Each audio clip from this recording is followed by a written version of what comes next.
Bonjour à tous, c'est toujours le frère Zolo là dans l'émission dans les relations cachées de la parole de l'Oba. Je rends grâce à Dieu, le créateur du ciel et de la terre, de ce qu'il est grand, glorieux et redoutable. Je remercie ce Dieu parce qu'il est bon, parce qu'il est fidèle, parce qu'il est tout puissant et de ce qu'il vit inexplicablement hors de toute réalité. Donc aujourd'hui, par sa permission, par sa grâce, par son esprit, c'est-à-dire le Mundi Maloba, que les apôtres ont reçu dans Jean 20-22, on va entrer dans l'émission cachée de la parole du Père, dans les fondements même de la pensée directe du Saint-Esprit. Donc aujourd'hui, cet enseignement-ci, c'est toujours la continuité de la dernière vidéo par rapport à la tridimensionnalité du vrai Christin. Donc, comme vous avez vu le titre, c'est la partie 2. On va parler plus de la vérité parce que la première vidéo, c'était sur le chemin parce que Christ dit qu'il est le chemin, la vérité et la vie. Donc, on va décortiquer, on va vous révéler comment on fait pour connaître, non seulement connaître la vérité et qu'est-ce que la vérité, où est-ce qu'on trouve la vérité actuellement dans cette époque? Parce que vous savez que vous vivez un temps de confusion, un temps de trouble, un temps de doute, un temps de peur. Plein de gens se taguent, comme je dis constamment dans mes vidéos, posséder la vérité. Plein de gens pensent qu'ils sont sauvés, plein de gens pensent qu'ils adorent le vrai Christ, c'est-à-dire adorer, alors qu'on adore Dieu lui-même. Plein de gens pensent qu'ils sont en train d'adorer le Dieu véritable et peut-être ils sont dans l'erreur, ce sont des sensations. Mais aujourd'hui, par la permission du Père Tout-Puissant, on va vous montrer le mystère même du chemin de la vérité. Dans cette vidéo, s'il va secouer beaucoup de gens, cette vidéo, s'il va ouvrir, va faire tomber des écailles. Donc toi qui es assis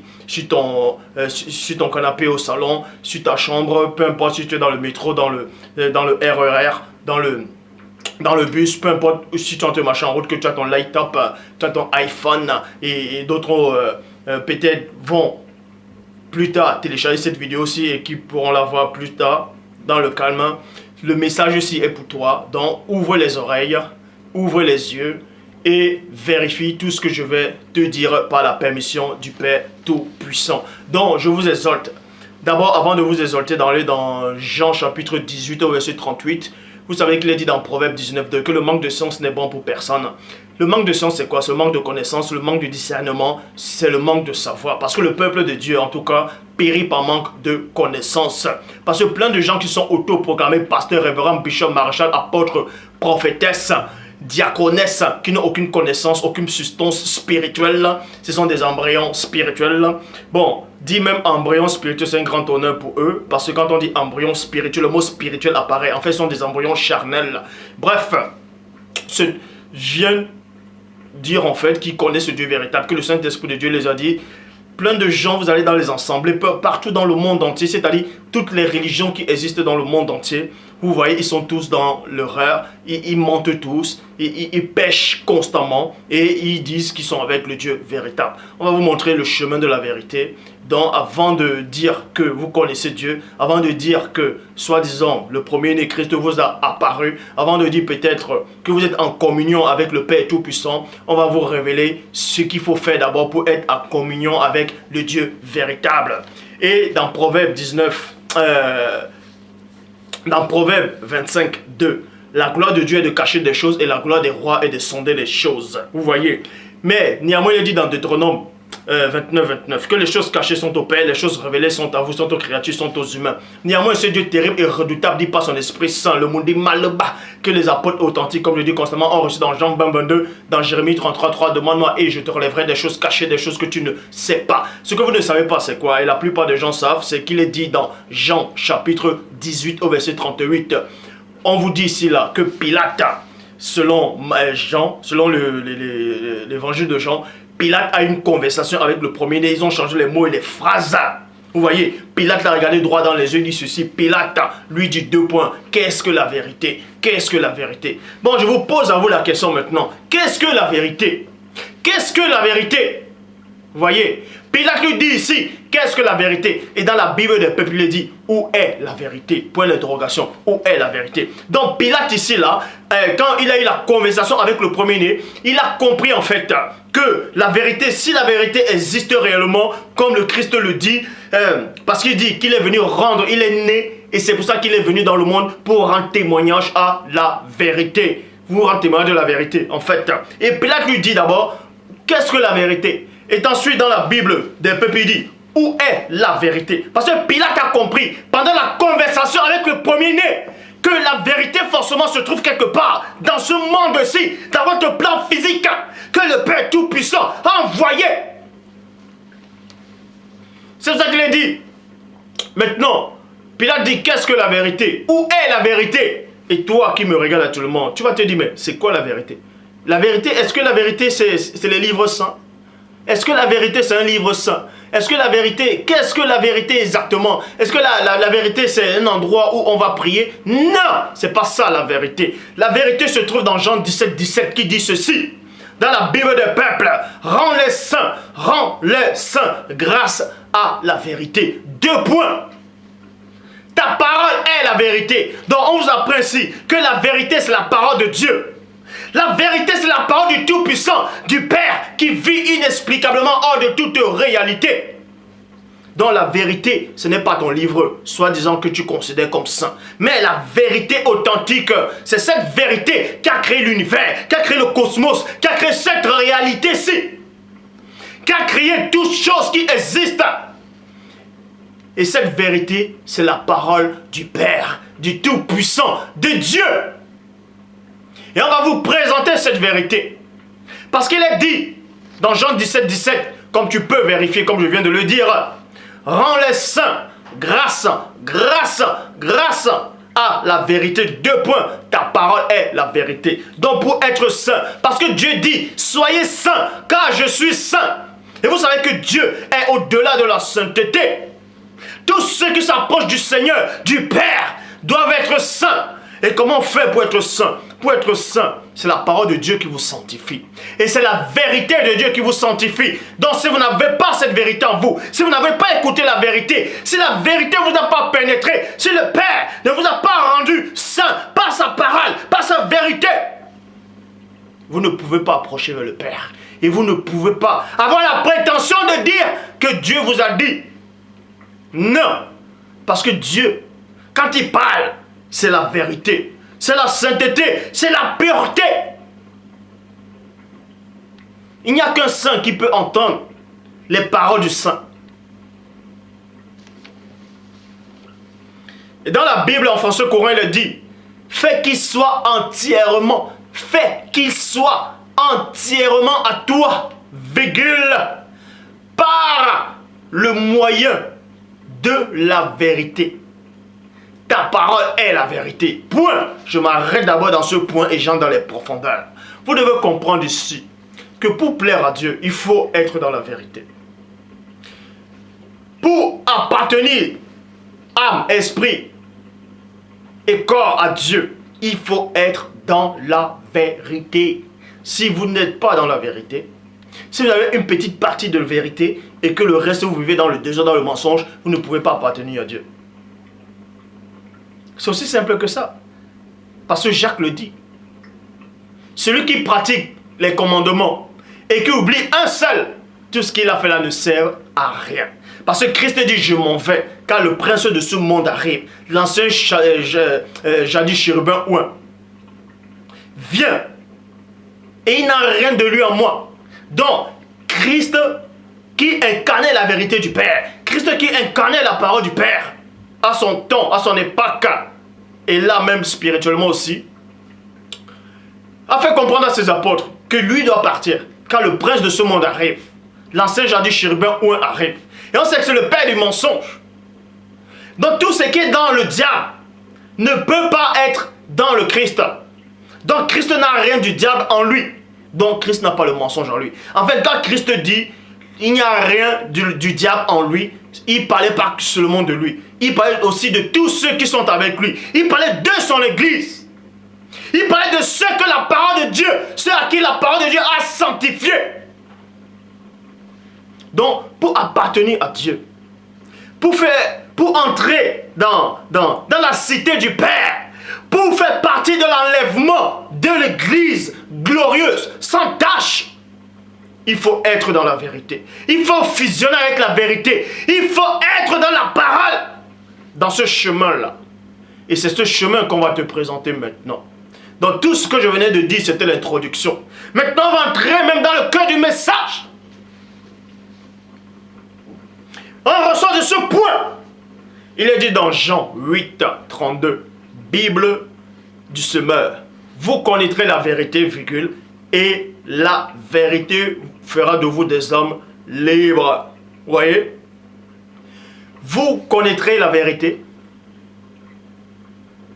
et la vérité fera de vous des hommes libres. Donc, on s'adresse aux gens qui ne connaissent pas la vérité. On s'adresse aux gens qui ne connaissent pas encore la vérité. Est-ce que vous comprenez? Parce qu'il y a des gens qui connaissent la vérité depuis qu'ils sont nés. En tout cas, des gens qui ont connu cette vérité depuis qu'ils sont dans le ventre de leur mère. Quand ils sont sortis. Parce qu'il est dit quoi? Écoutez attentivement, parce que là, on va entrer dans d'autres dimensions, dans la dimension très élevée de la connaissance des Écritures. Là, on donne l'explication des paraboles du Christ. Écoutez attentivement Jean 8, 32. Parce que plein de gens citent le verset Jean 8, 32. Vous connaîtrez la vérité vous affranchira. Mais est-ce que vous savez réellement ce que ça veut dire? Je répète mot pour mot. Jean 8, 32, Bible du semeur. Vous connaîtrez et non vous connaissez. Écoutez attentivement. La parole dit ici que vous connaîtrez. Vous connaîtrez, c'est dans le futur. Vous connaîtrez dans le futur. Mais Christ n'a pas dit ici là, vous connaissez la vérité. Mais vous connaîtrez la vérité. Et la vérité vous affranchira toujours dans le futur. Parce que ici, on ne s'adresse pas à tout le monde. Il y a ceux qui connaissent déjà cette vérité. Et je vais vous donner un verset qui approuve cela. Quand vous lisez dans Jean chapitre 1, verset 1 à 3, il est dit quoi? Au commencement était la parole était auprès de Dieu, la parole était Dieu, elle était au commencement avec Dieu. Toutes choses ont été faites par elle. Et rien de ce qui n'était fait sans elle. En elle était la vie et la vie était la lumière des âmes. En fait, on vous dit quoi? Qu'au commencement était la parole de Dieu, c'est-à-dire au commencement était le Saint-Esprit. Et on sait que la parole de Dieu est la vérité. Vous voyez cela dans Jean 17, 17. La parole de Dieu, c'est la vérité. Est la vérité. Bon, maintenant quand vous lisez dans Jean chapitre 1, verset 11, on vous dit quoi? Elle est venue chez les siens. Elle, c'est qui? C'est cette parole-là. C'est cette vérité du Père Tout-Puissant qui est venue chez ses siens. Parce que c'était une question de race. Parce qu'il y avait des gens sur la terre qui appartenaient déjà à cette vérité. Mais la vérité ne les appartenait pas. Parce que vous ne pouvez pas, c'est-à-dire, vous ne pouvez pas attraper la vérité. C'est vous qui appartenez à la vérité. Parce que la vérité vous englobe en fait. C'est pour ça qu'il dit dans Jean chapitre 1 verset 11. Elle est venue chez les siens. Elle est venue chez les siens. Les siens c'est qui? Elle c'est qui? C'est la parole. Et la parole de Dieu est la vérité. Donc la vérité est venue chez les siens. C'est pour ça que Christ dit dans Jean 8, 32. Vous connaîtrez la vérité. Il n'a pas dit que vous connaissez la vérité. Donc on s'adressait à un groupe de personnes. Un groupe de personnes. Donc maintenant le message ici, je vais m'adresser à deux groupes de personnes. Je vais m'adresser premièrement à ceux qui connaissent cette vérité-là. C'est pour ça que quand je parle par la permission du Père, il y a plein de gens qui disent « Ah tiens, ce qu'il dit là, je le savais déjà, mais j'avais... c'est comme si j'avais oublié en fait. Je le savais, mais je n'arrivais pas à l'expliquer. Parce que vous connaissiez déjà cette vérité-là. Maintenant, ceux qui vont apprendre cette vérité, c'est ceux dont on fait allusion dans Jean 8, 32. Donc on va parler de deux catégories de personnes. Ceux qui oublient, c'est pour ça que Christ dit, je vous enverrai l'esprit de vérité. Il vous enseignera tout ce que je vous ai annoncé. Vous voyez? Il vous enseignera toutes choses et il vous rappellera. Et il vous rappellera tout ce que je vous ai annoncé. Et il vous rappellera. Rappeler c'est quoi? C'est-à-dire qu'avant vous connaissez déjà. Maintenant, soit vous avez oublié, soit il y a les soucis du monde ont étouffé cela. Et maintenant, l'esprit de vérité vient. Il doit vous rappeler cela. Vous voyez? Donc, qu'est-ce que la vérité? Où est la vérité? C'est pour ça qu'il est dit dans Jean 8, 43, Bible du semeur. Pourquoi ne comprenez-vous pas ce que je dis? Point d'interrogation. Parce que vous n'êtes pas. Parce que vous êtes incapable de recevoir mes paroles. Parce que vous êtes incapable de recevoir mes paroles. Parce que vous n'êtes pas de la vérité. C'est pour ça que vous ne pouvez pas écouter la parole de Dieu. Celui qui est de Dieu écoute la parole de Dieu. Ça veut dire quoi? Celui qui est de la vérité écoute la vérité. C'est aussi simple que ça. Ceux qui n'écoutent pas, ceux qui n'acceptent pas le message, ils ne sont pas de Dieu.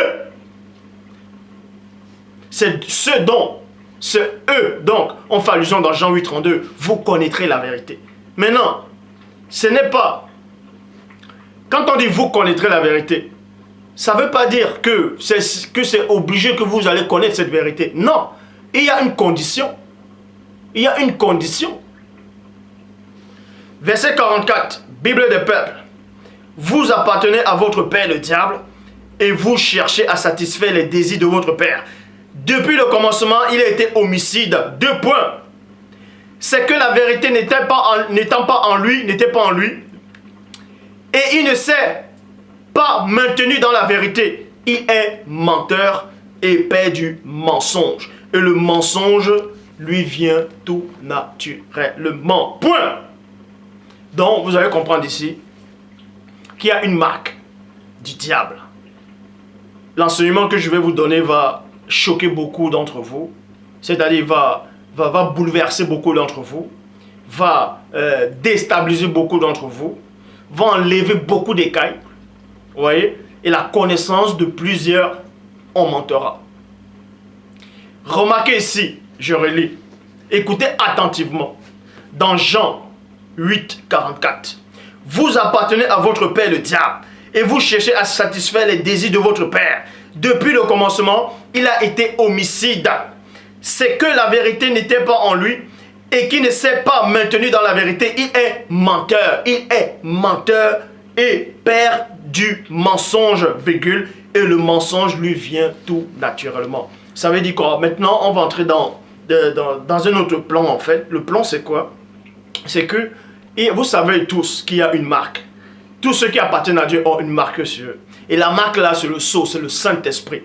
Et ce sceau-là, les esprits peuvent voir cela en fait. C'est pas que les esprits occultes peuvent voir le Saint-Esprit, mais ils peuvent voir cette marque-là. Et cette marque-là, c'est comme l'aura.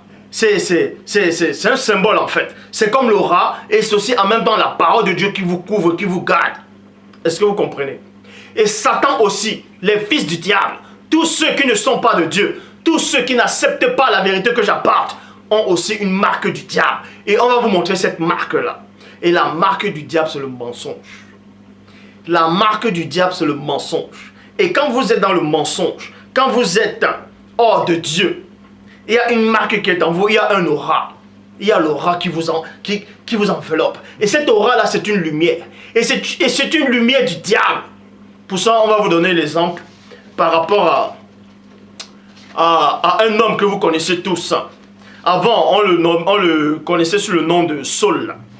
Et maintenant, on le connaît maintenant sur le nom de Paul. Paul de Tars. Vous allez voir. Dans Actes des Apôtres, chapitre 9, au verset 3. Bible Ostéval. Il est dit, et comme il était en chemin, virgule, remarquez ici qu'il est dit, dans la Bible Ostéval, et comme il était en chemin, dans d'autres versions, et comme il était en route. Ce chemin-là représente quoi? Exactement. Ce chemin-là, pour Paul, il pensait qu'il était sur le chemin de Dieu. Donc il accomplissait la volonté du Père. Qu'il était en train d'accomplir la volonté de Dieu, la justice du Père. Donc pour lui, il était sur le chemin. Et physiquement, on vous dirait que c'était le chemin de Damas. Mais spirituellement, il était sur un chemin. Lui, il était sûr qu'il était déjà sur un chemin. C'est pour ça qu'il est dit dans Psaume 119, 105, ta parole est une lampe, est une lumière sur ta parole est une lampe à mes pieds, est une lumière sur ma route, est une lumière, est un flambeau sur mon chemin. Et remarquez ici, parce que plein de gens lisent Actes des Apôtres, chapitre 9 au verset 3, ils ne comprennent pas exactement ce qui est réellement arrivé à Paul sur le chemin de Damas. Mais on va vous révéler ce mystère. Et comme il était en chemin, vous allez voir que quand Paul était sur le chemin, il était zélé. Vous voyez, avant d'emprunter ce chemin, il allait voir ses supérieurs. Pour lui remettre quelques lettres, tout ça là, bref. Et sur le chemin, il n'était pas seul. Donc Paul de Tars, Saul, il était zélé, comme tous ceux qui se disent pasteurs, révérends, bishops, maréchals, chrétiens ou croyants. Ils se disent tous zélés. Ils vont à l'église, ils vont dans les assemblées occultes. Oh, j'y sais. Il tape, il chante la chorale. Il dit, Dieu m'a dit, le Saint-Esprit m'a dit, la Bible dit. Ils vont prêcher dans les métros. Parce qu'ils sont zélés. Ils ressentent des sensations sensation, exactement comme Paul de Tarse sur le chemin de Damas. Paul ressentait une sensation. Il savait qu'il était sur la route, sur le chemin. Il avait un aura. Donc les gens qui étaient avec lui, les gens de la ville, les principaux sacrificateurs, savaient que ce petit-là, ce gars-là, cet homme-là a du zèle pour Dieu. Mais ce zèle-là ne venait pas de Dieu, mais venait du démon, de Satan, de l'ancien jadis chérubin ouin. Et Paul avait une lumière en lui. Une lumière qui brillait autour de lui, c'était l'aura. C'est ce que vous appelez onction dans votre église. On vous dit qu'un homme de Dieu en te prêcher, il prêche avec puissance. Et vous sentez l'aura, vous sentez l'onction, vous sentez la sainteté. Et vous dites, ouh! C'est ce que les gens voyaient sur Paul. Mais c'était une illusion. Parce que ceux qui sont dans les ténèbres ne peuvent pas voir la vérité. Ceux qui n'ont pas l'onction du Père Tout-Puissant, le vrai zèle du Père, ne sauront pas distinguer le zèle qui vient de Dieu ou celui qui vient du diable. L'aura qui est de Dieu ou l'onction qui est de Dieu ou l'onction qui est du diable. Mais même le monde occulte, même Satan a ses agents, c'est-à-dire ceux qui servent Satan, même inconsciemment dans le mensonge, dans le péché, ont un zèle. Ils ont du zèle, ils ont l'onction. Mais l'onction diabolique.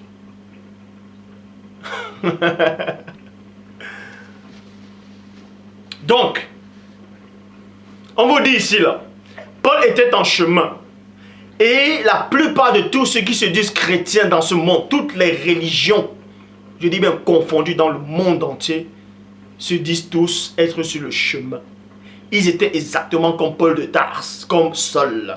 Donc, toutes les églises qui sont dans le monde entier, toutes les assemblées religieuses, toutes les religions, toutes sortes et formes de confessions religieuses qui sont dans le monde entier, sont au même point de départ que Saul. Mais Saul avait quand même un petit avantage parce qu'il avait plus de connaissances que vous tous réunis. Malgré qu'il était sur le mauvais chemin.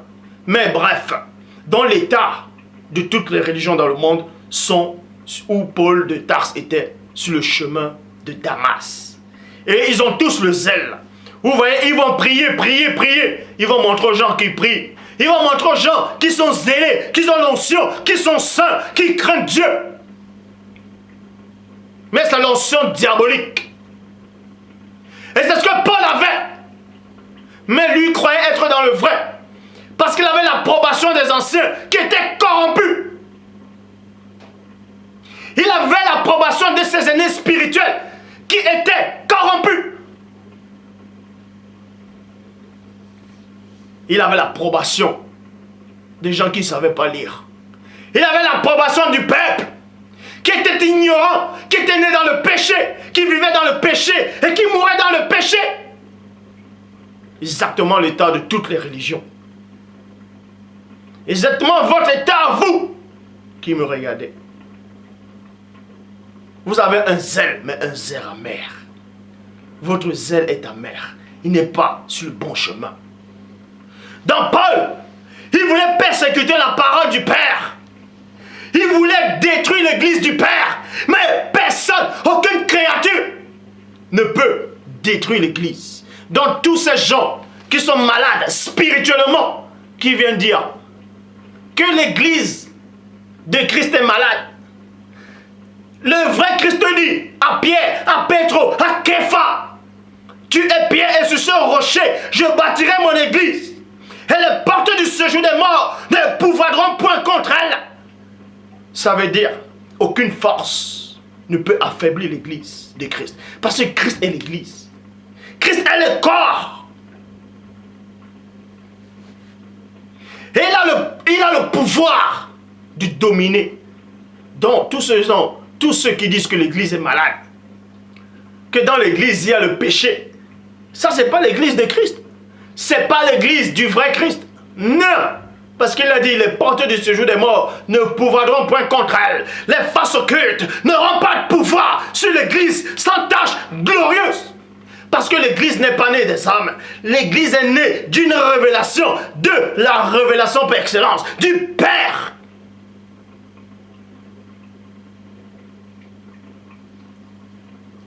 Et ce qui sort du Père est la vérité. Dans l'église est la vérité. Et le mensonge n'a pas de pouvoir sur la vérité. Parce que Christ dit, qui parmi vous peut me convaincre de péché? Personne. Donc, enlevez de vos têtes que l'église est malade. Que l'église, que Satan est entré dans l'église. Non! Satan n'est pas entré dans l'église. Satan va faire quoi dans l'église? Satan va entrer dans le corps de Christ? Satan est peut-être entré dans Judas, mais il n'est pas entré dans le Christ, parce qu'il ne peut pas. Et le corps de Christ représente l'église.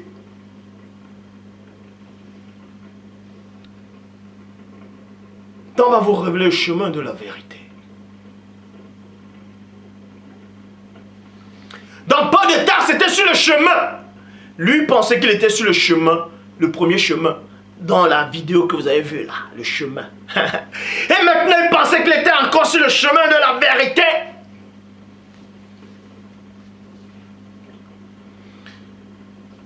Donc, Actes des Apôtres, chapitre 9, verset 3, Bible Ostéval. Et comme il était en chemin, virgule, et qu'il approchait de Damas, tout à coup, virgule, une lumière. Oh Dieu! Pourquoi la lumière? Tout à coup. Maintenant, on va vous donner le récit de Paul de Tarse sur le chemin de Damas. Mais spirituellement, ce qui se passait réellement. Ce qui se passait réellement. Et ouvrez attentivement vos oreilles. Et comme il approchait de Damas, tout à coup, une lumière venant du ciel resplendit comme un éclair autour de lui. Point! Paul avait une lumière. Bref, il y a une lumière qui est apparue. Mais cette lumière-là, c'était quoi? Traduction Abbé Filion, Rilek plutôt. Une lumière venue du ciel l'enveloppa. Comme un éclair. Virgule. On dit qu'il y a une lumière qui est venue. Bah! Et cette lumière l'enveloppait. Envelopper, c'est quoi? Quand vous enveloppez, cette lumière va la couvrir. Pourquoi? Écoutez la révélation. Psaume 119, 105. Bible Chouraki. Ta parole est une lampe à mes pieds, une lumière sur mon chemin. Dont la parole de Dieu est descendue. Elle s'est matérialisée en forme de lumière. Elle enveloppait seule, pas de taxe. C'est ça qu'il a dit dans la Bible Rabbinat de Francis Sadocan. Ta parole est un flambeau qui éclaire mes pas, une lumière qui rayonne sur ma route. Vous devez comprendre que quand cette lumière-là enveloppait seule, c'était la parole de Dieu. C'était la vérité qui envahit Paul. Parce qu'il était sur le chemin du mensonge. Il était sur le chemin de la perdition. Exactement comme toutes les églises. Exactement comme toutes les religions sont sur le chemin de la perdition. Actes des Apôtres, chapitre 9 au verset 8, Bible des peuples. Et lorsque Saul se releva de terre, parce qu'il est tombé, on va vous révéler le mystère, pourquoi Paul est tombé. Pourquoi quand cette lumière l'enveloppait, cette parole l'enveloppait, pourquoi il est tombé? Et lorsque Saul se releva de terre, il a beau ouvrir les yeux, il ne voit rien. Point. Il le prenait donc par la main et l'amena à Damas. Ça veut dire quoi? Paul est tombé, premièrement. Il est devenu aveugle. Pourquoi Paul est devenu aveugle? Plein de gens lisent, ne comprennent pas. Enfin, on va vous expliquer pourquoi il est devenu aveugle. Il est devenu aveugle, ça veut dire quoi? C'est un symbole. Le symbole, c'était quoi? C'était la lumière de Satan qui s'est éteinte sur lui. La lumière qui était sur Paul de Tarse, la lumière de Satan, l'aura de Satan, le mauvais zèle de Satan, la mauvaise onction diabolique qui s'allumait, que les gens voyaient sur Paul de Tarse. Cet éteint, c'est pour ça qu'il est devenu aveugle, cette lumière qui était sur lui, du monde occulte, cette aura, cette onction, cette éteinte, parce que la parole de Dieu est venue en forme de lumière, bois comme l'éclair. Et ça éteint cette lumière-là. Paul s'est retrouvé dans le noir. Et quand Paul s'est retrouvé dans le noir, qu'est-ce qui s'est passé? Parce que vous savez, qu'on a conçu Ève, quand Adam dormait, donc Adam était plongé dans les ténèbres, dans le noir. Quand la parole, quand le Père a travaillé sur lui. Donc on va vous expliquer ce qui s'est passé quand Paul était plongé dans le noir. C'était sa délivrance.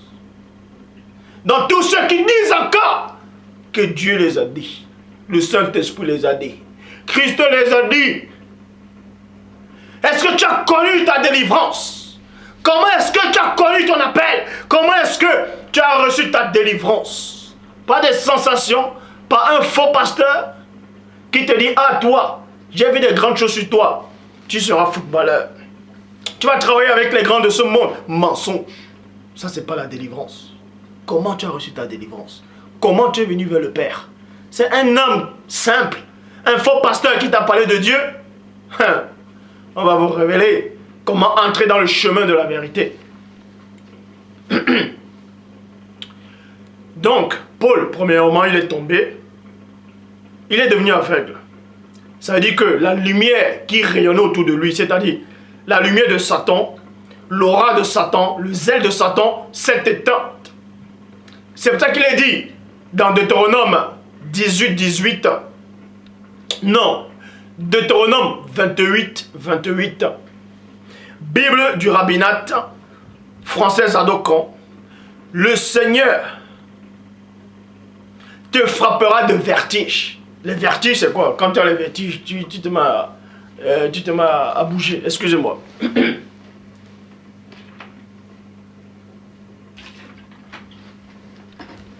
Donc, on vous dit ici, là, dans Deutéronome 28, 28, Bible du rabbinat français Zadokan, le Seigneur te frappera de vertige. Donc, cette lumière venue en forme d'éclair, c'était la parole, c'était la vérité. Elle a enveloppé Paul, et Paul a eu des vertiges. Et boah, il est tombé. Pour que Deutéronome 28, 28 se réalise.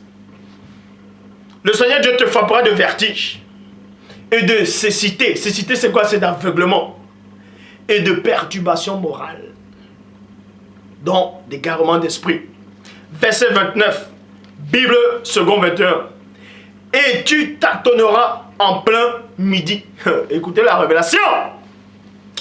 Et tu tâtonneras en plein midi et non en plein soir. Et non en plein matin, mais en plein midi. Comme l'aveugle dans l'obscurité. Actes des apôtres 22, verset 6. Il est dit, comme j'étais en chemin et que je m'approcha de Damas, tout à coup vers midi, une grande lumière venant du ciel resplendit autour de moi. Donc c'était à midi, exactement comme Deutéronome 28. Exactement comme Deutéronome 28, 29. En plein midi. Vous voyez, en plein midi. Bon, pour ceux qui diront que oui, mais c'est écrit vers midi. Que quand on dit vers midi, forcément vers, c'est pas forcément midi. Bon, je vous exhorte de regarder dans la traduction Abbé Filion qui dit au milieu du jour. Au milieu du jour. Et au milieu du jour, vous tapez la définition, c'est midi. Bon, quand Paul s'est retrouvé dans le noir, c'est là où la parole de Dieu l'a travaillé. Oh. Il y a eu un combat terrifiant sur le chemin de Damas, sur la délivrance de Paul de Tarse. C'était un agent puissant du monde occulte. Et la parole de Dieu, la vérité, est entrée en Paul. Bouap! C'est pour ça qu'il est dit dans Hébreux 4.12. Hébreux 4.12. Dans d'autres versions, il est dit, la parole de Dieu, elle est vivante, efficace et plus tranchante qu'une épée quelconque à deux tranchants, pénétrant jusqu'à partager âme, esprit, jointure et moelle. Elle juge les sentiments et les cœurs. Dans la parole de Dieu est venue, cette vérité-là est entrée dans Paul. Elle éteint cette lumière que Satan avait mise sur Paul, cette aura diabolique, cette onction occulte. Bop! Ce zèle amer. Et la parole de Dieu est entrée, l'a travaillé. C'est pour ça qu'il est dit dans la Bible des peuples, car la parole de Dieu est vivante et efficace, plus pénétrante qu'une lame aiguisée sur les deux bords. Elle atteint, écoutez la révélation, elle atteint là où se séparent l'âme et l'esprit. Parce qu'il y a un endroit en vous où il y a la séparation, où se séparent l'âme et l'esprit. Quand l'esprit veut aller dans le plan spirituel, il y a un endroit où l'âme et l'esprit se séparent. Dans d'autres versions, on dit séparer âme et esprit. Mais avant de séparer âme et esprit, il faut que la parole pénètre à l'endroit où il y a la séparation entre l'âme et l'esprit. De même que quand on vous tire une balle sur vous, bah, ou un camion vous cogne, ou bien quand vous mourrez, il y a un endroit où, là, il y a un endroit, boum, forcément il y a quelque chose qui se coupe. Il y a un endroit, c'est le fil de la vie, ça se coupe quelque part. Boum, donc c'est la séparation de votre âme et votre corps. Mais ici on vous dit qu'il y a un endroit où l'âme et l'esprit se séparent. C'est là où en fait, parce que l'esprit de Paul était déjà dans les ténèbres en cette période. Et l'esprit lui donnait encore plus la force. Parce que Satan se servait par l'esprit. Le monde qui se servait par son esprit pour alimenter son corps, pour alimenter son âme. C'est pour ça que la parole de Dieu est allée à l'endroit où il y a l'âme, où il y a la séparation entre l'âme et l'esprit. Bouap!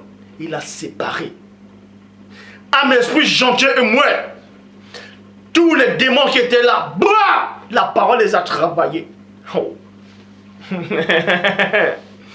Donc, on vous dit, les jointures et les nerfs, elle fait le discernement des désirs et les intentions les plus secrètes. La parole l'a foudroyé. Boum, boum, boum.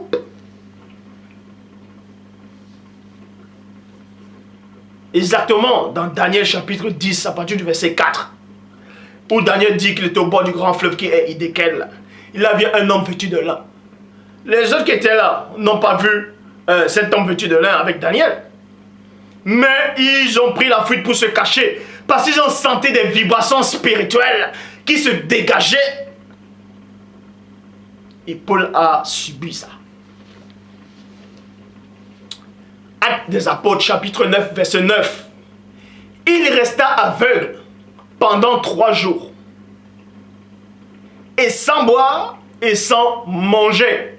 Donc toi, pendant ta conversion, soi-disant à Christ ou au Père, qu'est-ce qui s'est passé quand, pendant ta conversion à ce moment-là, comment tu es venu vers le Père? C'est de toi-même. Ben, si tu dis de toi-même tu es venu à Dieu, tu es un menteur. Personne ne peut venir à Dieu si ce n'est Dieu lui-même qui l'attire. Est-ce que vous comprenez? Bon, l'enseignement ne fait que commencer. Donc, on vous dit ici, là, que Paul, dans Actes 9.9, il resta aveugle durant 3 jours, 3 nuits. Durant 3 jours, sans manger, sans boire.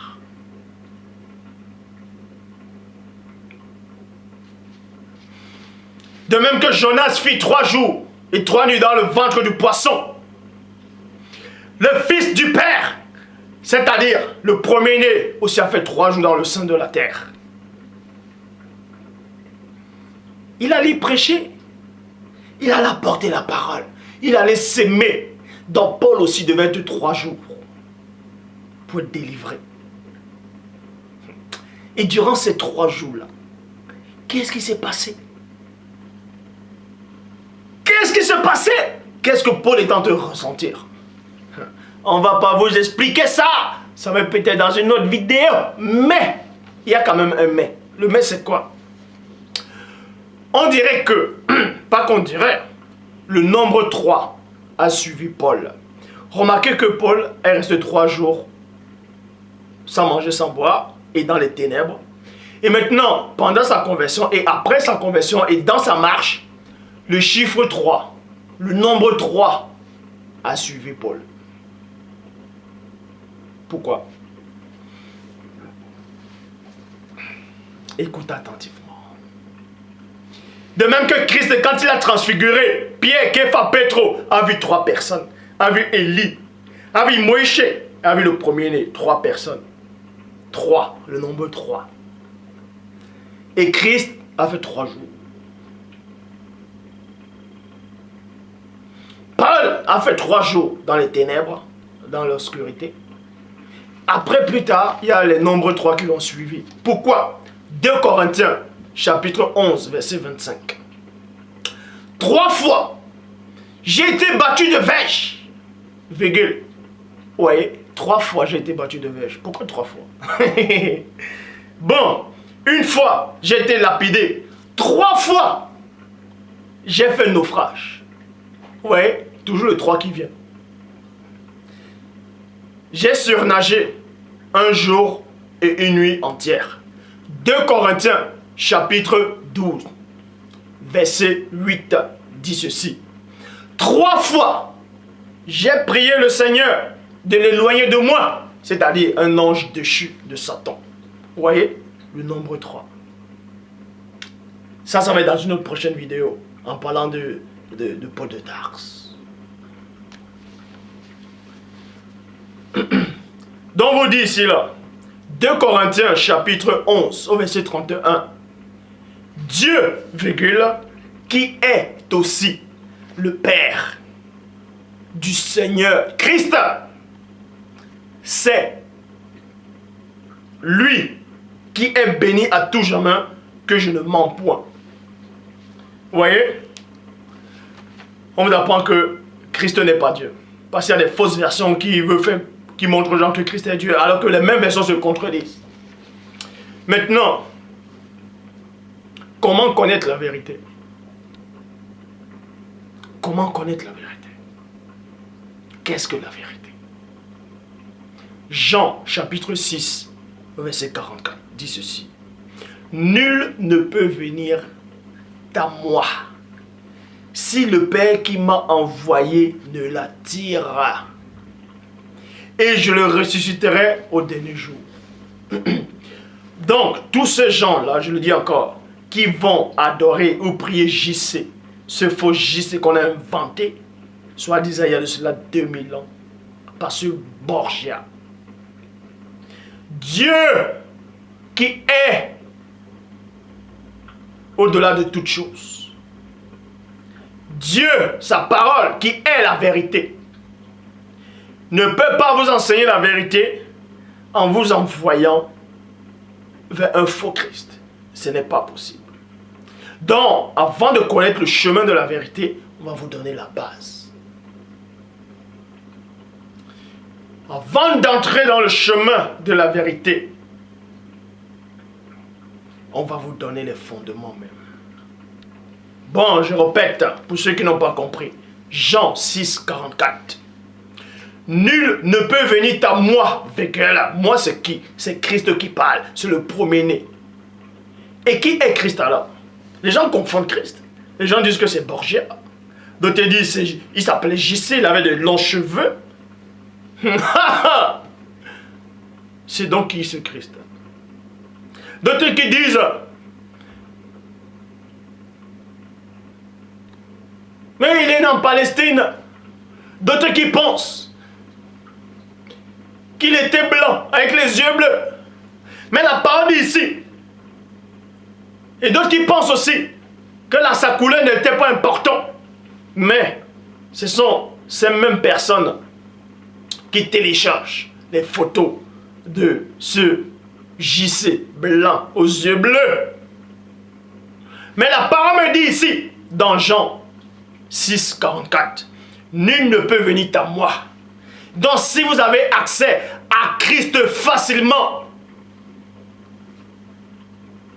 dans l'état où vous êtes, c'est que c'est un faux Christ. Je le dis encore, parce qu'il est dit ici, nul ne peut venir à moi si le Père qui m'a envoyé ne l'attire. Et je le ressusciterai au dernier jour. Comment Dieu va vous envoyer à Christ? En fait, Dieu vous envoie à Christ. En gros, il vous envoie à Christ pour que vous entrez dans le Christ. En fait, en entrant dans le Christ, vous enlevez cette enveloppe-là, du vrai Christ, vous voyez la vérité, en fait. Donc Dieu vous envoie dans la vérité. Il vous envoie à sa parole. Donc il vous amène à sa parole. Et que cette parole-là vous enseigne. Cette parole-là vous nettoie pour venir vers lui, se présenter à lui. On ne peut pas se présenter devant Dieu dans le mensonge. C'est pas possible. On ne peut pas se présenter à la présence même du Père dans le mensonge. Parce que la vérité va vous foudroyer.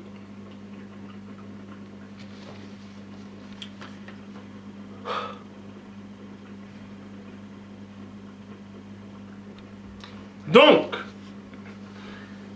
premièrement, avant d'entrer dans le chemin de la vérité, c'est Dieu qui doit vous appeler. Maintenant, comme j'ai dit, Dieu ne parle pas directement à un humain. Dieu ne parle pas directement à un humain. Comment se fait-il encore que Dieu Dieu va vous appeler? Il va vous appeler comment? Et vous allez entendre sa voix. Dieu parle par l'esprit. Est-ce que vous comprenez? Et l'esprit parle aussi par des anges. Et les anges ne parlent pas des prophètes. En fait, tout dépend du degré de spiritualité de tout un chacun. À d'autres, c'est les anges qui les apparaissent directement, qui les ont apparus directement. À d'autres, c'est l'esprit du Père qui les parle directement par leur esprit à eux. Parce qu'ils sont dans la vérité. Jean 5, 37, il est dit, « Et le Père qui m'a envoyé a rendu lui-même témoignage de moi. Vous n'avez jamais entendu sa voix. Vous n'avez point vu sa face. » Vous voyez? Bon, comment donc expliquer Jean 6, 45? Comment donc expliquer Jean 6, 45 qui dit, « Il est écrit dans les prophètes, 2 points. Ils seront tous enseignés de Dieu. » Parce que enseigner, un enseignement c'est quoi? Il faut une parole qui t'enseigne. Or, Christ dit, vous n'avez jamais entendu sa voix. Or, dans Jean 6, 45, il dit, il est écrit dans les prophètes, 2 points, ils seront tous enseignés de Dieu. Ainsi, quiconque a entendu le Père et a reçu son enseignement, vient à moi. Et comment vous allez recevoir l'enseignement de Dieu sans entendre sa voix directe qui sort de sa bouche? C'est pour ça que Pilate dit, dans Jean 8, 38, dans Jean 18, 38, Bible des peuples. Alors Pilate lui dit 2 points. Où est la vérité? Maintenant là, ce n'est plus qu'est-ce que la vérité. On sait que maintenant que la vérité est la parole de Dieu. Maintenant, où est cette vérité? Pilate dit ici, Jean 18, 38, Bible des peuples. Où est la vérité? Où est la vérité? C'est-à-dire, où est la base? Où est le chemin de la vérité? Où est la porte qui mène sur le chemin de la vérité? Pilate pose la question. Où est la vérité? Parce qu'il a compris que la vérité forcément réside quelque part. Elle est quelque part. C'est pour ça qu'il est dit dans Deutéronome 18, 18, Bible 2 21. Je ferai surgir pour eux du milieu de leurs frères un prophète comme toi. Point. Je mettrai mes paroles dans sa bouche et il dira tout ce que je lui ordonnerai. Vous voyez? Bon, on vous dit ici là que forcément quand on dit où est la vérité se trouve dans un homme. Maintenant d'autres vont dire quand Christ est dessus le chemin, la vérité et la vie. D'autres disent que Christ était le seul chemin, la seule vérité et la seule vie. C'est-à-dire que la vérité ne pourrait être que dans la personne de Christ. Et je dis non. Tous ceux qui sont de Dieu incarnent la vérité, le chemin et la vie. Tous ceux qui sont de Dieu, qui sont réellement de Dieu, qui sont dans la vérité, ont la vérité en eux. Cette vérité dont Pilate a dit où se trouve la vérité. Jean 1, 14. Le logos, c'est-à-dire la parole, est devenu chair. Dans d'autres versions, dit c'est fait homme. En gros, a fusionné avec un corps. Il a planté sa tente parmi nous. D'autres gens m'ont dit, oui c'est normal, c'était que dans Christ. Non, on va vous donner d'autres versets maintenant, dans la Bible, qui correspondent exactement à Deutéronome 18, 18. Jérémie 1, verset 9, qui dit, dans la tradition King James française, puis le Seigneur étendit sa main. En fait, quand on dit puis le Seigneur étendit sa main, c'est pas qu'ils ont vu Dieu. Vous voyez, on vous a montré, expliqué que personne ne peut voir Dieu. Le Christ le dit, que personne n'a vu Dieu. Le Christ le dit dans Jean 1, 18, personne n'a jamais vu le Père. En fait, ce sont les anges qui viennent en fait. Ce sont les représentants de Dieu qui viennent. Donc, puis le Seigneur étendit sa main et toucha ma bouche. Et le Seigneur me dit 2 points. Voici, j'ai mis mes paroles dans ta bouche. Donc, j'ai mis ma vérité dans ta bouche. Pour vous montrer que tout homme digne qui est de Dieu véritable ont la vérité en eux. Et c'est cette vérité-là que Pilate a dit. Où se trouve la vérité? La vérité se trouve dans l'Église. Et tous ceux qui sont de Dieu sont l'Église. C'est l'Église. C'est là où réside le temple. C'est là où réside le Saint-Esprit. Le Saint-Esprit n'habite pas dans les bâtiments. Non. C'est dans le corps. L'Esprit qui a été sanctifié par la parole. Et c'est là où se trouve la vérité. Et c'est cette vérité que je vous présente aujourd'hui. Et c'est cette vérité qui va vous amener vers le Père. Et c'est cette vérité qui doit vous protéger. Et c'est cette vérité qui doit vous sanctifier, qui doit vous rendre saint, qui doit faire en sorte que vous soyez prêts. Quand le premier-né va arriver. En fait, quand on dit que le premier-né va arriver, en fait, le mystère, c'est quoi? Quand on dit que le premier-né revient chercher son église, que le premier-né revient donner la rétribution à chacun. Ça veut dire c'est la parole de Dieu qui revient. Brap. Sonder. Est-ce que vous comprenez? Et frapper en même temps.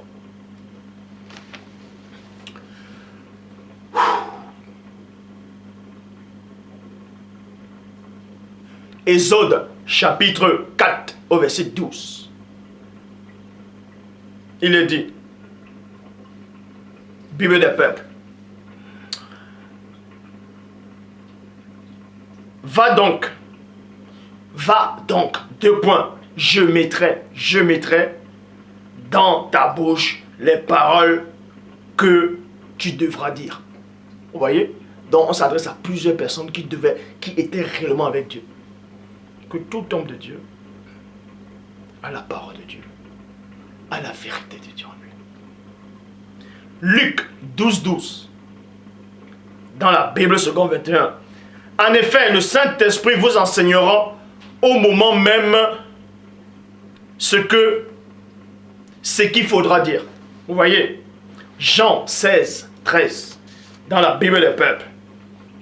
Quand il viendra, lui, l'Esprit de vérité, il vous conduira sur le chemin, oh Dieu, sur le chemin de toute la vérité, et non sur le chemin de la vérité, mais sur le chemin de toute la vérité, sur toutes ses formes, sur toutes ses facettes. Donc vous devez être conduit par l'Esprit de Dieu, c'est-à-dire par l'Esprit de vérité, sur le chemin de la vérité, donc par le Saint-Esprit, dans le Saint-Esprit. Et vous devez connaître toutes les facettes de la vérité. En fait, connaître toutes les facettes de la vérité, c'est quoi? C'est de chasser toute facette du mensonge, sur toutes ses formes.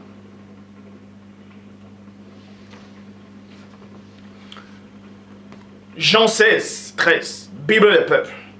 Quand il viendra, lui, véhicule là, l'esprit de vérité, et l'esprit de vérité, c'est pas un homme. Comme des gens perdent le sens. L'esprit de vérité, il vous conduira sur le chemin de toute la vérité, de toute vérité. Point. Il n'a pas de message propre. Ça veut dire quoi? Il ne parlera pas de lui-même. En gros, il va prendre... quand on dit il ne parlera pas de lui-même, c'est parce que c'est la parole de Dieu. Et la parole de Dieu vient de Dieu. Et la parole, avant, c'était la pensée. Donc Dieu, c'est la pensée de Dieu. C'est la volonté de Dieu plutôt, qui se matérialise sous forme de parole. Donc, la parole ne va pas parler d'elle-même, puisqu'elle va parler en fonction de la volonté de Dieu. C'est pour ça que Christ dit, elle ne parlera pas d'elle-même. Mais il dira ce qu'il aura entendu. Et vous annoncerez les choses à venir. C'est pour montrer que Dieu parle par l'esprit. Est-ce que vous comprenez?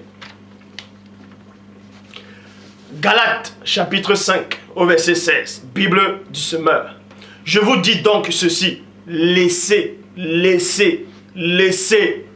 Pour ceux qui ne comprennent pas la définition, le mot laisser, vous tapez dictionnaire, laissez le Saint-Esprit, c'est-à-dire la vérité, diriger votre vie. Virgule. Et vous n'obéirez pas au désir qui anime l'homme livré à lui-même. Maintenant, pour laisser que le Saint-Esprit puisse guider votre pas, votre vie, il vous suffit premièrement d'aimer d'abord la parole de Dieu. Parce qu'on vous dit cela, laissez la vérité vous nettoyer. Laissez la vérité vous amener dans son propre chemin. C'est dans le chemin de la vérité, sur toute la vérité. Mais avant de laisser le chemin, avant de laisser la vérité vous conduire, il faut d'abord auparavant aimer cette vérité. Il faut d'abord auparavant entendre cette vérité. Il faut d'abord auparavant se nettoyer du mensonge. Parce qu'on vous dit cela, l'homme livré à lui-même, c'est quoi? Jean 8, 31, Bible du semeur. Alors Christ dit aux Juifs qui avaient mis leur foi en lui, 2 points. Si vous vous attachez à la parole, si vous vous attachez à la parole que je vous ai annoncée, vous êtes réellement mes disciples. Dans notre version, on dit, vous serez réellement mes disciples. Remarquez ici, là, j'aime bien ce mot-là, j'aime bien cette phrase-là, j'aime bien ça. Pourquoi? Parce que dans Hébreu, dans Genèse 11, vous voyez? Bref, j'aime bien cette parole-là. Pourquoi? Parce qu'il est dit cela. Si vous vous attachez à la vérité, attacher c'est quoi? C'est qu'on vous attache, exactement comme la lumière enveloppée, Paul. Enveloppée c'est quoi? On l'attache. Vous voyez? Donc ça l'a enveloppé. Donc on vous dit cela, si vous vous attachez. Bon, attacher, si là on va vous donner la vraie définition d'attacher spirituellement. Attacher c'est quoi? Donc vous devez prendre la vérité. La vérité, vous vous attachez avec la vérité en fait. Vous devez vous attacher avec la vérité. Et spirituellement, ça représente quoi? Éphésiens 6, 14. Bible des peuples. Vous tiendrez bon. Si, si,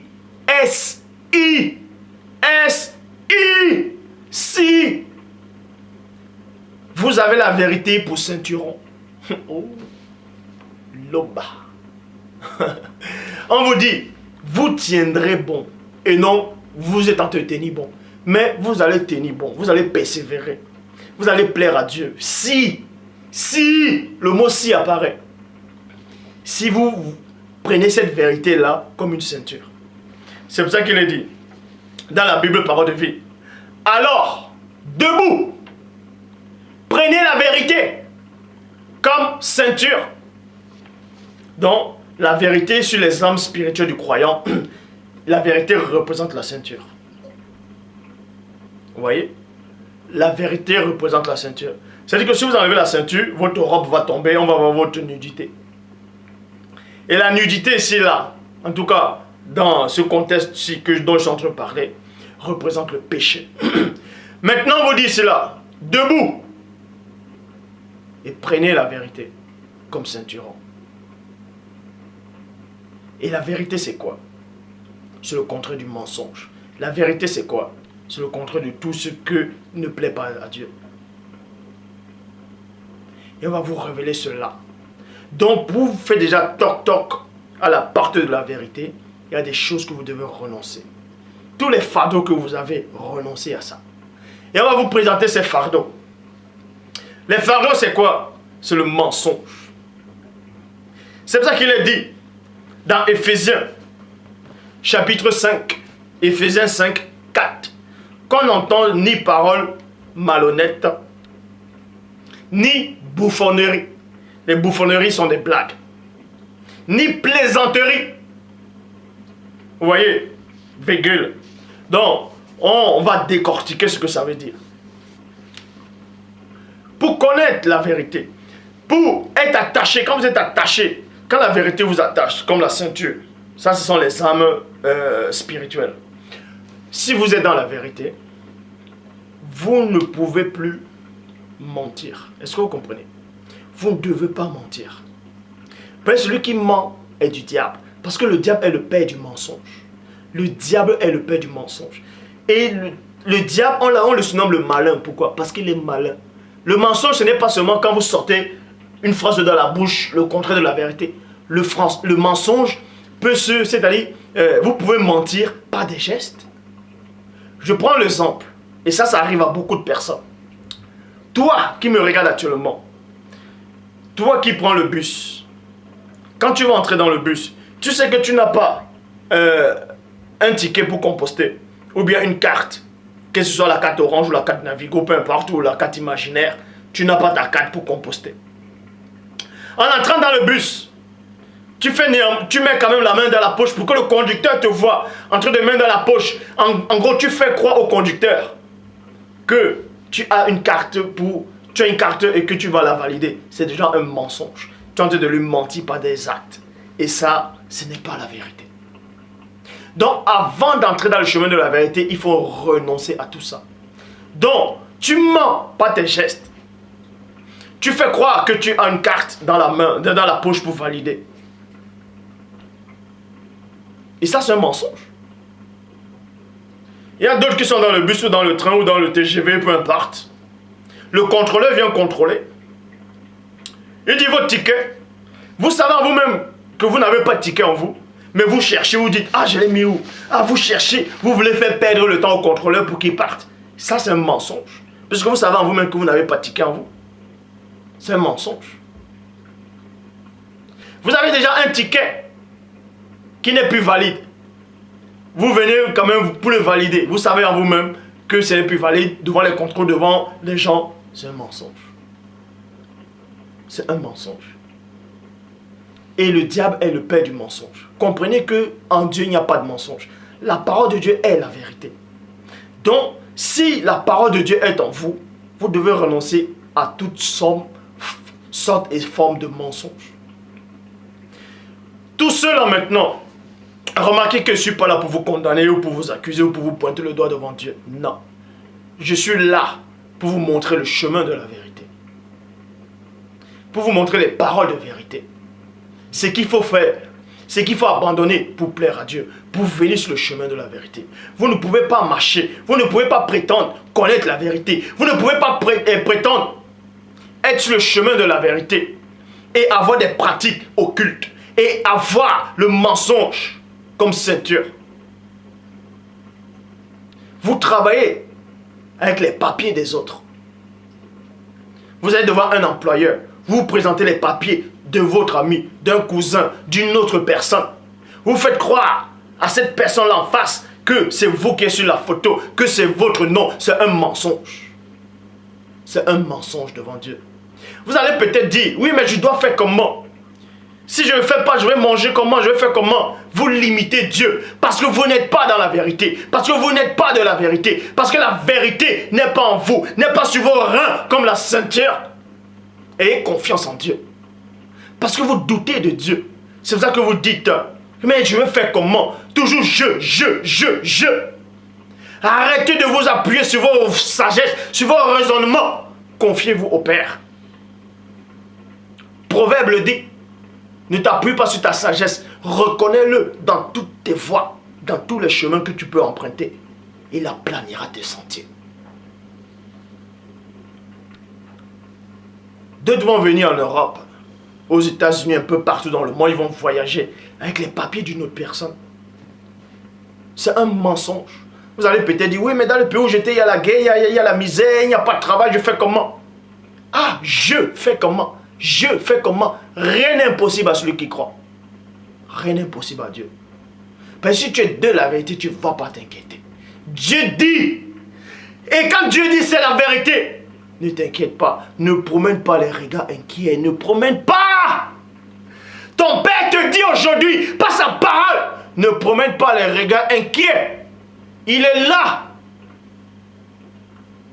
S'il nourrit les oiseaux des cieux, comment il ne va pas te nourrir toi? Si tu es attaché, si tu as la ceinture pour vérité, donc toi qui vas faire un mariage blanc, parce que tu veux les papiers, c'est un mensonge devant Dieu. Toi qui viens en Europe, tu voyages avec des faux papiers. Un papier qui va, dès que tu arrives en Europe, ou peu importe, ça va expirer 2 jours après ou un jour après. Tu dis non, tu vas à une colonie de vacances, ou bien tu vas, tu fais un faux document que tu vas fréquenter, que tu es secrétaire alors que tu n'as jamais été secrétaire de ta vie, que tu es infirmière alors que tu n'as jamais été infirmière de ta vie, que tu viens faire du business alors que tu ne sais même pas ce qu'est le business. Tu dis, tu viens pour les vacances et que tu vas rentrer 2 mois après alors que toi-même tu sais que tu viens pour rester. C'est un mensonge. Quel que soit le mensonge sur toutes ses formes, ça reste le mensonge. Vous pouvez dire que c'est facile de le dire. Tu ne vis pas cette situation. Vous pouvez dire que c'est facile, que vous voulez que je sois dans votre place. Et après, maintenant, je vais parler. Moi, ce que je sais, c'est que le diable est le père du mensonge. Le diable est le père du mensonge et la parole de Dieu est la vérité. Celui qui est de Dieu écoute la parole de Dieu. Donc, celui qui est de la vérité aime, écoute la vérité et accepte la vérité.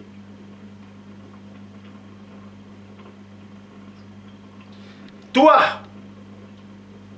le papa ou la maman qui est là, tu te dis croyant, tu dis que tu as donné ta vie à Dieu. Quelqu'un vient toquer chez toi, ou un ami à toi vient toquer, tu dis à tes enfants, ah, dites que je ne suis pas là. C'est un mensonge. Comment ça, dites que je ne suis pas là? Mais tu es là. Tu es là. C'est un mensonge.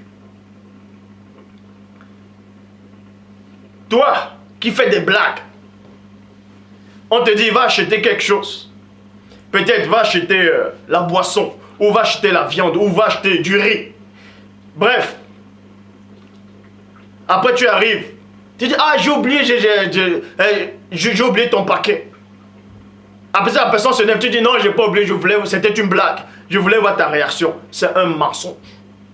Ce n'est pas la vérité. Imaginez un seul instant que Paul de Tarse, après que la vérité l'a délivré, est en train de prêcher la parole.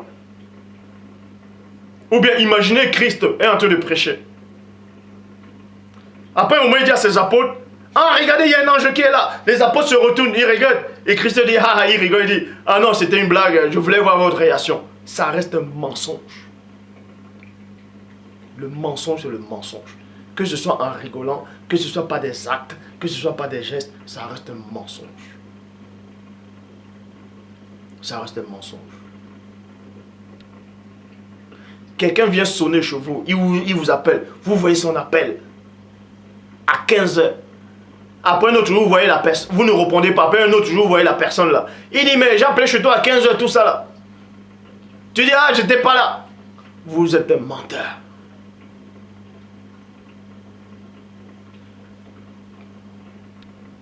D'autres vous mentez vos employeurs. Vous vous réveillez tard.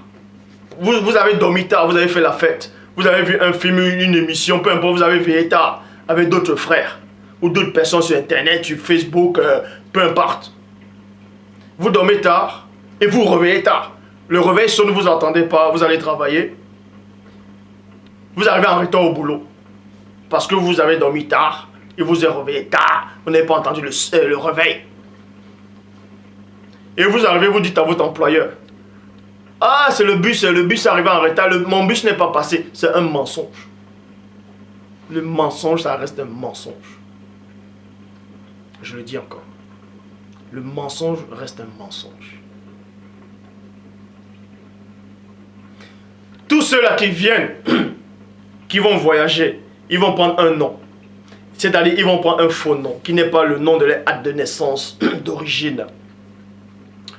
Toutefois, je ne dis pas que c'est interdit de changer de nom. Mais ça dépend dans quel contexte vous changez de nom. Dans ceux qui voyagent, vous voyez, ils voyagent, ils prennent, ils changent, ils font un faux nom en fait. Comme ça, ils viennent dans le territoire et ils refont maintenant un vrai, ils font maintenant les vrais noms en fait sur d'autres papiers. Et quand ils vont à l'école ou au travail, on les appelle du nom de ce faux papier là. C'est un mensonge. Vous venez en Europe, peu importe, même les footballeurs le font. Ils baissent l'âge. Parce qu'ils veulent entrer. Parce qu'ils veulent entrer dans un club. Vous baissez l'âge parce que vous voulez entrer en Europe, parce que vous voulez entrer aux États-Unis, parce que vous voulez aller en Allemagne, peu importe. Vous baissez votre âge. Et vous dites, ah oui, l'âge là, c'est mon âge là. Ça reste un mensonge. Parce qu'en le disant, il y a quand même quelque chose qui vous dérange. Vous venez en France, la plupart le font. Vous allez en province, vous prenez les femmes blanches, naïves. Oh chérie, je t'aime. Oh, mariage, un enfant ou mariage blanc. Vous reconnaissez un enfant alors que ce n'est pas votre enfant. Juste parce que vous voulez les papiers, vous voulez la carte de séjour.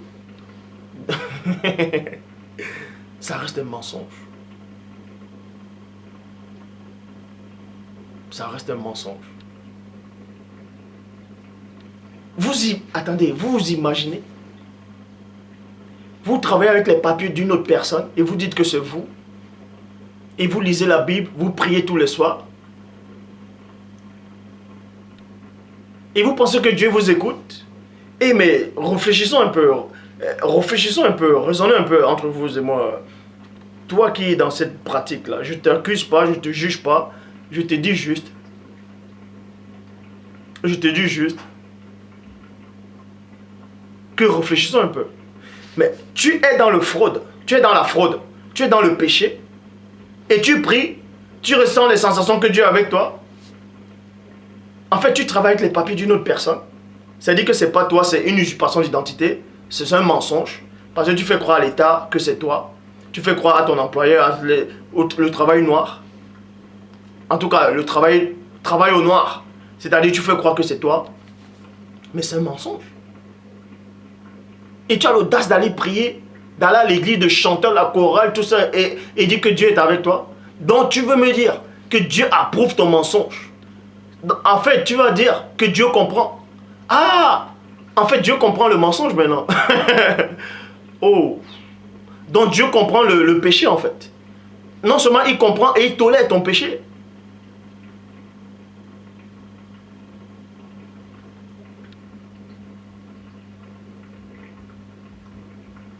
Ah, je ne savais pas. Hein. Ah, je sais beaucoup de choses par la grâce de Dieu, mais ça là, je ne savais pas en fait. Que Dieu comprend que tu pêches. Parce que Dieu n'a pas une autre solution. Dieu qui est tout puissant, qui est au-delà de la divine puissance, ne peut pas te donner de solution, ne peut pas trouver une solution, ne peut pas faire en sorte que tu vives dans la vérité, dans la sanctification pour qu'il se glorifie en toi. Mais il dit non, je comprends ta situation. Mon petit vit là-dedans, je te comprends. C'est ce qui est important, c'est ce que tu ressens pour moi. Mais ça c'est le diable qui vous met ça dans la tête, je vous l'ai dit. C'est le diable. Vous allez peut-être me dire, Maintenant, qu'est-ce qu'on va faire? Puisque la plupart sont peut-être en Europe, d'autres sont dans d'autres pays, ils en ont fait 20 ans, 10 ans, ou 30 ans, ils ont eu des enfants, avec des faux papiers, tout ça. Qu'est-ce qu'ils vont faire? Ou avec d'autres noms, ou avec, ils ont reconnu un enfant, en disant que c'est leur enfant, et pourtant c'est un mensonge. Mais maintenant, qu'est-ce qu'ils vont faire? Est-ce que ils vont faire quoi maintenant? Moi, ce que je sais, c'est quoi? C'est que quelqu'un m'avait raconté une histoire qui lui est arrivée en fait. C'est quelqu'un qui était en Afrique. Il disait qu'il croyait beaucoup en Dieu. En fait, il priait tout ça. Il était à fond dans le Père. Selon ce qu'il me disait. Pour venir en Europe, il a fait un mariage blanc avec une blanche. Ici en Europe. Il a fait un mariage blanc. Vous voyez? Et il est monté à cause de ça. À cause de ce mariage blanc. Alors que lui-même, il savait que ça ne pouvait pas être sa femme. En gros, il disait que il va se marier au mariage blanc, mais il ne va pas consommer le mariage sur le lit conjugal. Parce qu'il a laissé sa femme au pays, c'est-à-dire sa copine, sa fiancée au pays.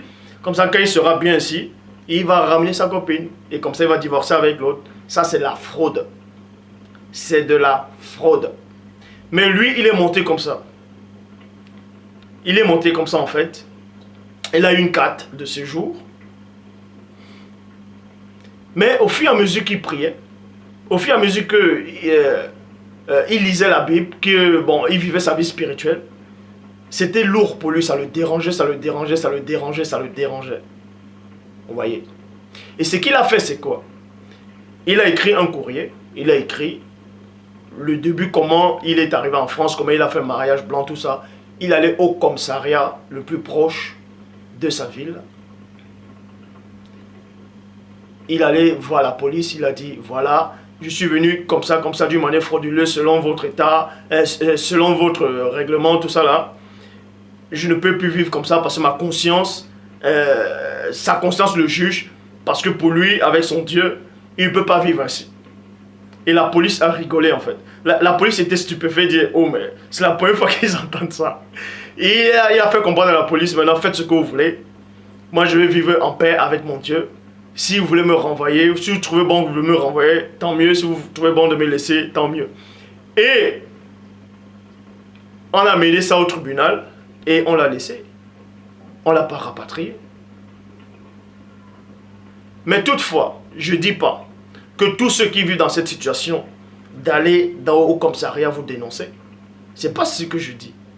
Ce que je dis, c'est quoi? C'est que quand toi qui vis encore dans le péché, dans la masturbation, dans la pornographie, dans la peur, dans l'adultère, toi qui vis encore dans ce péché de la cigarette, parce que Christ dit, si dans le Fils vous a franchi, vous serez réellement libre. Toi qui es toujours dans le blanchiment de la peau, toi qui es un vrai mythomane, toujours en train de mentir, même en rigolant, le péché que tu vis là, toi qui travailles tout le temps avec les faux papiers, avec les papiers d'une autre personne, toi qui es dans un mariage blanc, parce que tu veux les papiers, toi qui vas trafiquer le compteur de chez toi, parce que tu ne veux pas payer plus, toi qui vas faire des fausses déclarations à l'impôt, toi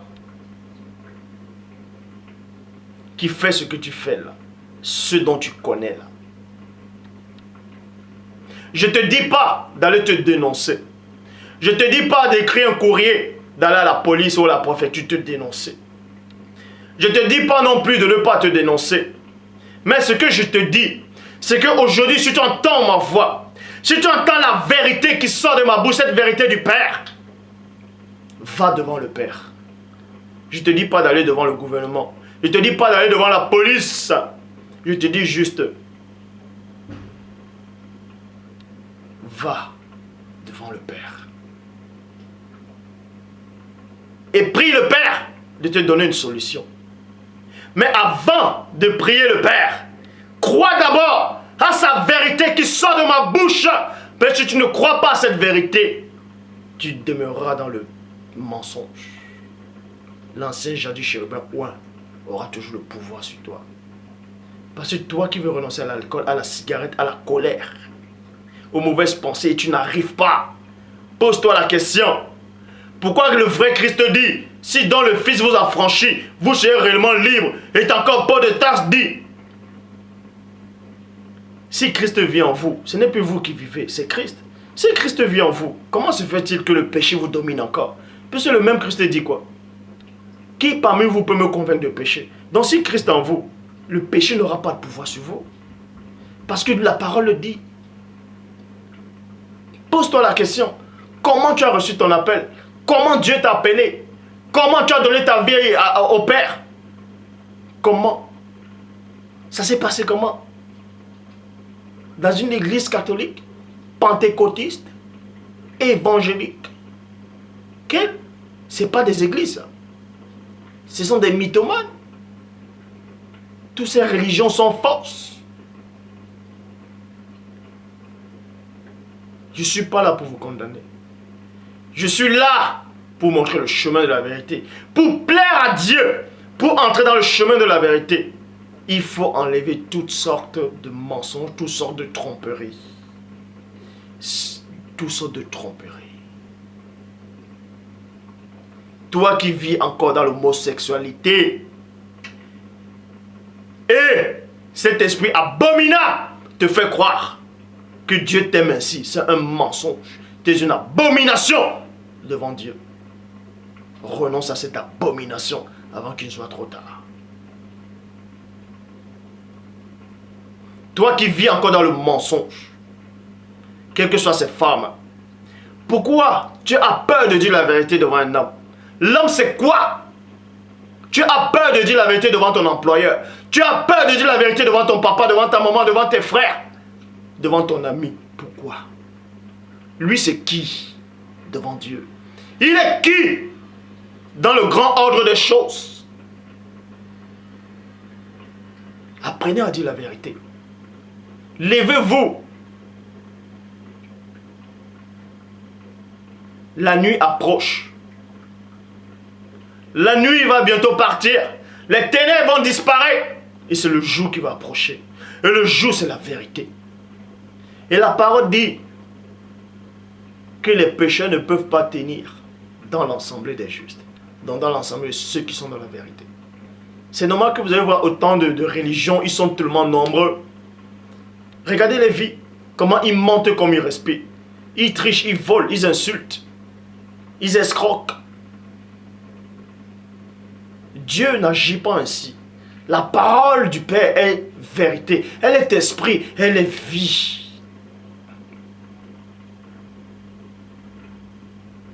Vivez dans l'honnêteté. Arrêtez le mensonge sur toutes ces femmes. Arrêtez la cigarette, la masturbation intellectuelle, mentale et spirituelle ou physique. Arrêtez cet esprit de colère, cet esprit de rancœur, cet esprit de jalousie, cet esprit d'orgueil. Ne vient pas de Dieu. Vous croyez tout savoir, mais vous ne savez rien. Tant que vous n'avez pas, et tant que vous n'allez pas renoncer au mensonge, à la peur, car l'amour parfait bannit la crainte. Tant que vous n'avez pas renoncé à ces petits business-là, dont vous faites le business, on vous appelle un businessman. Dans d'autres pays, on dit les féman. Vous ne pouvez pas plaire à Dieu. Vous ne pouvez pas. Ce n'est pas possible. Donc pour connaître le chemin de la vérité, il faut renoncer à tout ça. Soyez saints. Soyez saints. Mais qu'est-ce qui vous empêche d'être saint? Mais c'est bon de vivre la sainteté. Ça fait du bien d'être saint. Ça fait du bien d'être pur. Ça fait du bien. Ça fait du bien. Vous allez me dire, c'est pas facile. C'est normal, c'est pas facile si vous n'êtes pas dans la vérité. Parce que vous appuyez sur vous-même. Or, si vous êtes dans la vérité, c'est la vérité qui va vous libérer. C'est la vérité qui va guider vos pas. C'est la vérité qui va vous conduire dans la sanctification. Ce n'est pas de vous-même. Ce n'est pas ton faux pasteur qui va te donner la sanctification. C'est la parole de Dieu qui sanctifie. Et cette parole, elle est la vérité. Elle est le chemin. Elle est la vie. Et c'est pas ce JC qu'on a inventé il y a 2000 ans. Ce Borgia avec les yeux bleus. Qui va te donner cette libéralité? Non!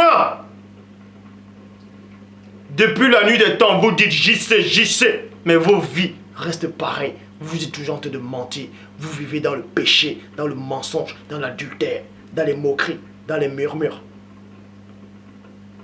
dans la peur, dans les doutes, dans l'incertitude, dans l'incrédulité. Mais le vrai Christ que moi je connais, personnellement, dit, si tu as franchi, tu seras réellement libre. Parce que le faux Christ ne peut pas vous affranchir. C'est pour ça que vous avez toujours les mauvaises pensées. Parce que vous êtes égarés dans la chair. Vous êtes égarés dans la chair.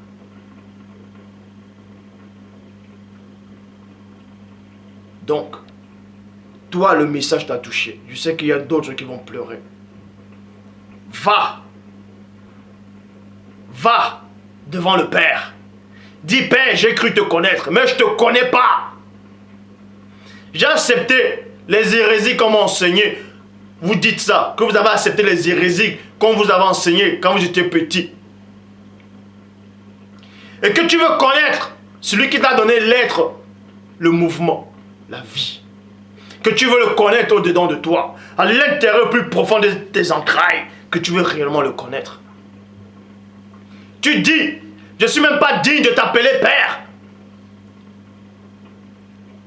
Les noms qu'on t'a donnés là depuis que tu es venu sur cette terre, sous le soleil, ce sont des parlivanes. Dieu est au-delà de la sainteté. C'est pour ça que personne ne peut voir Dieu et vivre. Aucun homme ne peut le voir et vivre. Pourquoi? Parce que Christ dit, ceux qui ont le cœur pur verront Dieu. Et le cœur c'est quoi? Le cœur c'est la chair. Et ça symbolise aussi la transformation totale. C'est-à-dire le cœur pur c'est quoi? C'est tout ton être, l'esprit, l'âme et le corps qui été sanctifié. Un saint voit Dieu. C'est pour ça que les anges du Père voient Dieu. Parce qu'ils sont saints, ils sont purs.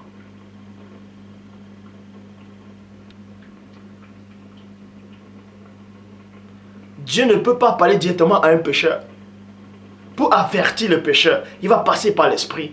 Et l'esprit va passer par les anges. Les anges vont passer par les prophètes. Pas les prophètes, pas des docteurs, pas des... pas ceux que le Père a réellement mandaté et envoyé. Donc toi, qui me regarde, oui, toi, la parole te dérange là maintenant. Elle te touche là. Tu sens dans tes entrailles secouées là. Tu dis purée. Oui. C'est pas la purée de pommes de terre. Ni de la purée de la carotte. Non. Toi, tu te dis là maintenant. Waouh. Pourquoi j'ai écouté cette vidéo là? Parce que le Père a voulu que tu l'écoutes. Parce qu'il t'aime. Il veut que tu sois libéré. Renonce au mensonge. C'est le diable qui ment. Il est le père du mensonge. On vous a inventé toutes sortes de théories. Arrêtez ça. Dieu vous aime. Il vous aime réellement. Mais il n'aime pas vos actes. C'est donc ça le chemin de la vérité. Dans la suite, on va parler aussi le chemin de la vie. Que le Père soit